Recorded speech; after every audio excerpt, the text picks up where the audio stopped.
इस कहानी की शुरुआत में एक घर को देखते हैं जहाँ पर ढेर सारे लोग ड्रग्स बेचने का काम कर रहे थे, यानी कि वो धंधा कर रहे थे। तभी एक नकाबपोश आदमी बंदूक लेकर अंदर आया और अंदर मौजूद सारे पैसे को लूट करके वहाँ से भागने लगा। लेकिन घर से निकलते ही पुलिस ने उसे चारों तरफ से घेर लिया और गिरफ्तार करके जेल में डाल दिया। जांच के बाद इस आदमी के बारे में पता चलता है कि इसका नाम सैवेज है, जो कभी स्पेशल फोर्स में एक फौजी हुआ करता था। उसने अपने देश के खातिर इराक और अफगानिस्तान में कई लड़ाइयाँ लड़ी और इसके लिए सरकार ने उसे ढेर सारे मेडल्स भी दिए। अब जब पुलिस कमिश्नर को इस बारे में पता चलता है तो उसने सैवेज को अपने ऑफिस बुलाया और उससे कहा, ऐसा करने की वजह पूछी। सैवेज ने जवाब दिया कि जब तक देश को हमारी ज़रूरत होती है तब तक तो हमारा ख्याल रखा जाता है, पर जैसे ही हमारा टाइम यानी कि रिटायरमेंट होता है सरकार हमें मरने के लिए छोड़ देती है। दरअसल सैवेज की एक बेटी थी जो कि लंग कैंसर से पीड़ित थे और उससे सैवेज के पास इतने पैसे तो नहीं थे जो उसकी दवाइयाँ खरीद सकता। उसे अब यह सब सुनकर कमिश्नर के दिमाग में एक ख्याल आया। उसने सैवेज को एक मिशन पर भेजने का फैसला किया। दरअसल उसे खबर मिली थी लूकस नाम का एक आदमी जेल के अंदर कई गैरकानूनी काम को अंजाम देता है। वो जेल में इलीगल फाइट करवाता है और उसका लाइव टेलीकास्ट करके पैसे कमाता है। इसके साथ ही वो जेल के कैदियों से ड्रग्स का धंधा भी करवाता है। लेकिन इन सब के बावजूद भी पुलिस उसे गिरफ्तार कर नहीं सकती क्योंकि उसके पास लूकस के खिलाफ कोई भी सबूत नहीं है। इसलिए कमिश्नर चाहता है कि सैवेज उस जेल के अंदर जाए और लूकस के खिलाफ बहुत सारे सबूत को इकट्ठा करे और सारे सबूत को इकट्ठा करके उस तक पहुंचाया जाए। पहले तो सैवेज इस मिशन के लिए इनकार कर दिया था, पर जब कमिश्नर ने उसे वादा किया कि वो सरकार से उसकी बेटी का इलाज करवाने का खर्चा उठाएगा तो वह यह काम करने के लिए मान गया और राजी हो गया। अब अगले दिन सैवेज को उस जेल में भेजा गया जहाँ किलियन नाम के गार्ड ने सभी कैदियों का वेलकम किया और उन्हें जेल के रूल्स बताए। इसके बाद जेल के डॉक्टर ने सैवेज के गर्दन में एक चिप डाल दी। असल में एक GPS ट्रैकर था। इसके बाद जब सैवेज अपने कमरे में पहुंचा तो उसे बिस्तर के नीचे कमिश्नर का भेजा हुआ फोन मिला, जिससे वह सबूतों को इकट्ठा कर सके और लूकस का भांडा फोड़ सके। जब शाम में सैवेज मेस में जब खाना खाने आया तो जेम्स नाम का एक आदमी दूसरा कैदी उसे बेवजह पंगे लेने आ गया, लेकिन सैवेज ने एक्शन नहीं दिया और जेम्स को इग्नोर करके वहां से चला गया। इसके बाद वो जेल के बैकयार्ड में पहुंचा।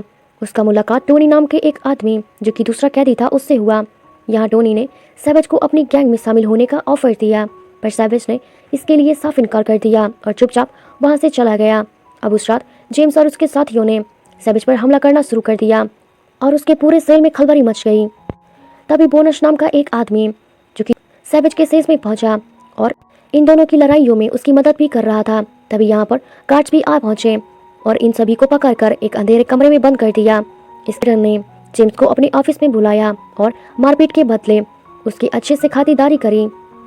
अब थोड़ी देर के बाद सैवेज भी वार्डन के ऑफिस पहुंचा, लेकिन वार्डन ने उसे मारने पीटने के बजाय उसे जेल में होने वाले फाइटिंग कंपटीशन के बारे में बताया। दरअसल वार्डन ये जानता था कि सैवेज स्पेशल फोर्स का एक फौजी है और उसकी फाइटिंग स्किल काफ़ी अच्छी है, इसीलिए वह चाहता था कि सैवेज भी जेल के फाइटिंग कंपटीशन में पार्टिसिपेट करे और उसने सैवेज को ऑफर दिया कि अगर वो फाइटिंग में पार्टनरशिप करेगा और जेल से बेहतरीन फाइटर को हरा देगा तो बदले में उसे यहाँ से रिहा कर देगा। अब सैवेज को भी यह ऑफर काफ़ी ज़्यादा अच्छा लगा, क्योंकि उसे वार्डन के खिलाफ सबूत इकट्ठा करने का इससे अच्छा मौका नहीं मिलने वाला था। इसलिए उसने इस ऑफर को एक्सेप्ट कर लिया, जिसके बाद वार्डन ने उसे एक फाइटिंग सूट दिया और एक लेडी ऑफिसर सैवेज को लेकर के एक नए कमरे की तरफ आई। इस कमरे में बोनस पहले से ही मौजूद था और बहुत जल्द इन दोनों में काफ़ी अच्छी दोस्ती भी हो गई। अब थोड़ी देर के बाद सैवेज जेल के टॉयलेट में गया और कमिश्नर को मैसेज करके इस इलीगल फाइट की जानकारी दी। वहीं दूसरी ओर बोनस ने उसे बताया कि टोनी इस जेल का चैंपियन है और आज तक उसने एक भी फाइट नहीं हारा। अब उस शाम सैवेज ने अपना फाइटिंग सूट पहना और बोनस के साथ फाइटिंग रिंग में पहुंचा। फाइटिंग के नाम से जाना जाता था। यहाँ होने वाली फाइट का सिर्फ एक ही रूल था कि यहाँ पर कोई रूल नहीं था और वार्डन इस फाइट का लाइव टेलीकास्ट करता, जिसके जरिए जेल के बाहर बैठे लोग भी इस फाइट पर सट्टा खेल रहे थे। अब यह सब देखकर सैवेज ने वो फोन निकाला और सबूत के तौर पर एक वीडियो बनाने लगा। अब थोड़ी देर बाद टोनी फाइटिंग रिंग में पहुंचा, जहां उसका मुकाबला एक नहीं बल्कि दो कैदियों से हुआ था। लेकिन इसके बावजूद भी टोनी को इस फाइट में कोई तकलीफ नहीं हुई और उसकी से इन दोनों को चित कर दिया। अब उसका अपोनेंट था टॉमी भी, जो कि एक दूसरा कैदी था जो कि स्पेशल फोर्स का एक कमांडो था। इसलिए फाइटिंग शुरू होते ही उसने एक पंच मार करके उसे ढेर कर दिया और मात्र 10 सेकंड के अंदर ही अपनी पहली फाइट को जीत लिया। अब इस फाइट के बाद टोनी वार्डन के पास पहुंचा और उसने अपनी की। दरअसल वार्डन ने उससे वादा किया था कि जिस दिन वह जेल का चैंपियन बनेगा उस दिन उसे जेल से रिहा कर दिया जाएगा। इस पर वार्डन कहता है कि अगर तुम्हें अपनी आज़ादी चाहिए तो तुम्हें एक और फाइट लड़नी होगी और यह फाइट तुम्हारी आखिरी फाइट होगी। अगर तुमने इसे जीत लिया तो तुम हमेशा हमेशा के लिए आज़ाद हो जाओगे। अब टोनी के पास कोई और चारा नहीं था, इसलिए उसने वार्डन की बात मान ली। लेकिन जाते जाते उसने वार्डन को धमकी दी कि अगर वो अब अपनी बातें पे मुकर गया तो अपनी गैंग से कहकर पूरे जेल में हंगामा कर देगा। अब अगले दिन एक वकील सैवेज से मिलने पहुंचा, जिसका नाम था, एक सरकारी वकील था जो सैवेज का केस लड़के उसे यहाँ से आज़ाद करवाना चाहता था। अब चूंकि सैवेज जेल के अंदर एक मिशन पर था, इसलिए उसने जेनेट की मदद लेने से इनकार कर दिया। लेकिन इसके बावजूद भी जेनेट ने उसे अपना कार्ड दे दिया ताकि अगर सैवेज का मन बदल गया तो वो उसकी इसके बाद वह सीधा टीम में पहुंचता है और बोनस के साथ मिलकर के अपनी अगली फाइट की तैयारी करने लगा, क्योंकि अगला अपोनेंट एक बहुत ही खतरनाक और फुर्तीला फाइटर था। अब ऐसे ही कुछ दिन गुजरते गए और बहुत जल्द फाइटिंग का दिन भी आ गया। यहाँ वार्डन ने सैवेज की फाइट अनाउंस कर दी और उसके अपोनेंट को रिंग में भेज दिया। अब राउंड शुरू होते ही सैवेज का अपोनेंट उसकी तरफ भागा, लेकिन सैवेज ने सिर्फ एक पंच मार करके कैदी को ढेर कर दिया। अब यह नज़ारा देखकर जेल के बाकी कैदियों के तो होश ही उड़ गए। अब यह सभी सैवेज के नारे लगाने लगे। हालांकि सैवेज ने इस जीत पर कोई रिएक्शन नहीं दिया और बोनस के साथ अपने कमरे में लौट आया। अब उस और बोनस ने मिलकर इस जीत को सेलिब्रेट किया और इधर उधर की बातें करने लगे। यहाँ बातों बातों में बोनस ने बताया कि वह जेल में इसलिए आया है क्योंकि उसने एक इंसान का मर्डर कर दिया था। उसने उसकी बहन के साथ बदतमीजी की थी। इस पर सैवेज कहता है कि तुमने जो भी किया बिल्कुल ठीक किया और मुझे पता है कि तुम। अब उस रात सैवेज जेल में मेज पर पहुंचा और उसे ही मेज में पूरी शांति छा गई। दरअसल ये सभी कैदी उसकी फाइटिंग देखकर काफ़ी डरे हुए थे और वो सैवेज को मान रहे थे। अब अगले दिन जब सैवेज अपने कपड़े धो रहा था तब टोनी के उस पर हमला कर दिया और ठीक उसी वक्त जेल का एक गार्ड वहाँ पर पहुँच गया। इन सभी को रोकने की कोशिश करने लगा, पर इसी बीच चाकू सीने में लग गई और वो सीधा जमीन पर जा गिरा। ये देखकर सैवेज ने फौरन इस गार्ड को इमरजेंसी रूम में पहुंचाया और उसकी इस सूझबूझ के चलते उस गार्ड की जान बच गई। इसके बाद वार्डनर ने सैवेज को अपने ऑफिस में बुलाया और तहे दिल से उसका शुक्रिया अदा किया, क्योंकि अगर जान चली जाती तो वार्डनर का तो भंडा ही फूट जाता, जो कि तय था। जिसके बाद सैवेज ने उन गुंडों का नाम पूछा और अपने साथ मिलकर उन दोनों को मौत के घाट उतार दिया। अब अपने साथी की मौत की वजह से टोनी तो गुस्से में लाल हो गया और सैवेज के पास जाकर उसे फाइटिंग के लिए चुनौती करने लगा। हालांकि सैवेज ने इस पर ध्यान नहीं दिया और चुपचाप अपनी ट्रेनिंग करता रहा।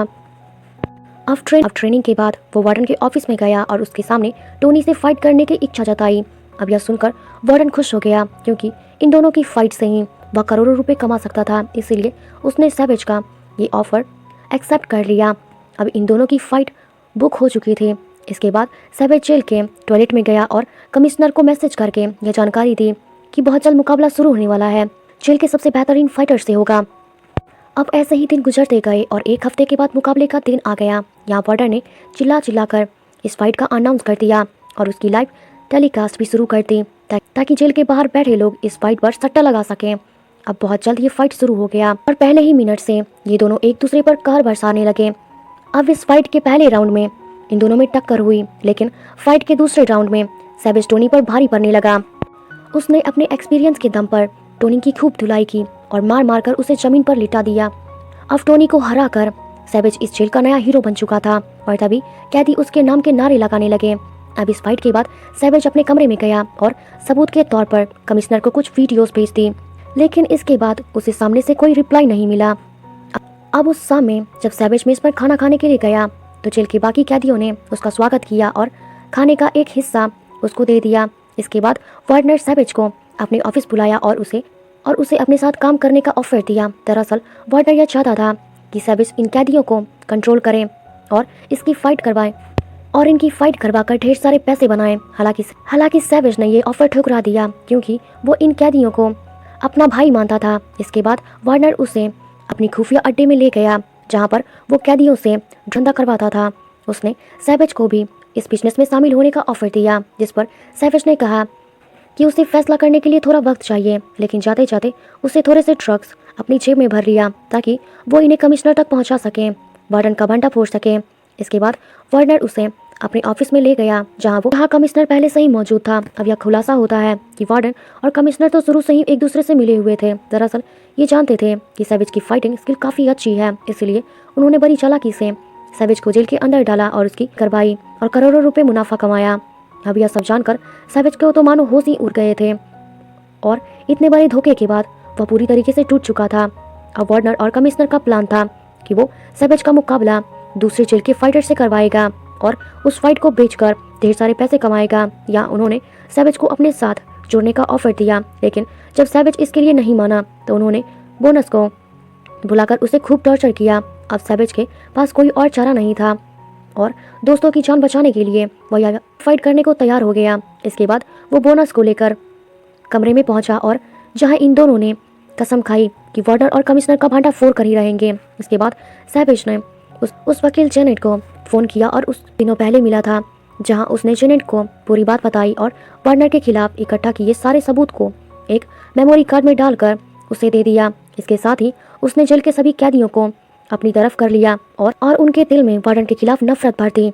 ऐसे ही दिन गुजरते गए और देखते ही देखते फाइट का दिन आ गया। इधर दूसरे जेल का वार्डनर अपने सबसे बेहतरीन फाइटर शाखा को लेकर इस जेल में पहुंच चुका था। यहाँ वार्डनर ने अपनी फाइटिंग पर सट्टा लगा दिया और बहुत जल्द इन दोनों की फाइटिंग शुरू हो गई।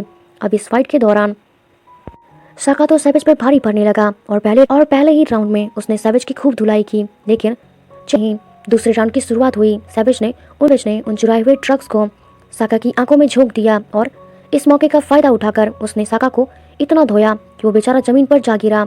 यहाँ सैवेज ने जेल के सभी कैदियों को सिग्नल दे दिया और सिग्नल मिलते ही उन्होंने पूरे जेल में खलबली मचा दी। यहाँ गार्ड्स ने उन्हें रोकने की काफ़ी कोशिश की, लेकिन कैदियों की संख्या इतनी ज़्यादा थी कि गार्ड्स भी उनका सामना नहीं कर पाए और कुछ बिगाड़ नहीं पाए। इसी बीच आर्मी की एक बटालियन जेल के अंदर घुस आई, क्योंकि जेनेट ने वो सारे सबूत सरकार के हवाले कर दिए और अब वार्डनर और कमिश्नर का भांडा फूट चुका था। अब यह सब देखकर वार्डनर ने भागने का कोशिश की, लेकिन लास्ट पर सैवेज उसके सामने आ गया। यहाँ वार्डनर ने उस पर गोलियां की बारिश कर दी, लेकिन सैवेज के बुलेट प्रूफ सूट ने उसकी जान बचा ली। तभी यहाँ पर बोनस भी आ गया और वार्डन को मार कर उसका बुरा हाल कर दिया। इसके बाद आर्मी के ने वार्डन को अरेस्ट कर लिया और जेल के सभी कैदियों को गन फाइट पर ले गए। जन्नत ने बताया कि उस सबूतों को उस तक पहुंचाने वाला और कोई नहीं बल्कि खुद सैवेज था। अब सैवेज की इस बहादुरी के चलते सरकार ने उस पर लगे सारे चार्जेस को रद्द कर दिया और उसकी बेटी का इलाज का खर्चा भी उठाया। अब बहुत जल्द सैवेज जेल से आज़ाद हो गया और जब उसकी बेटी का ट्रीटमेंट खत्म हुआ तो वह उसे हॉस्पिटल लेने के लिए पहुंचा। वहीं दूसरी ओर वार्डनर और कमिश्नर को जेल में डाल दिया गया और उसके गुनाहों के खातिर उन्हें उम्र कैद की सज़ा सुनाई। और इसी के साथ यह शानदार मूवी खत्म हुआ। आई होप कि आपको यह कहानी काफ़ी ज़्यादा अच्छा लगा होगा। अगर वीडियो अच्छा लगा है तो प्लीज़ एक लाइक, कमेंट, शेयर, सब्सक्राइब ज़रूर करें। एक नई वीडियो में देखने के लिए धन्यवाद। Bye bye.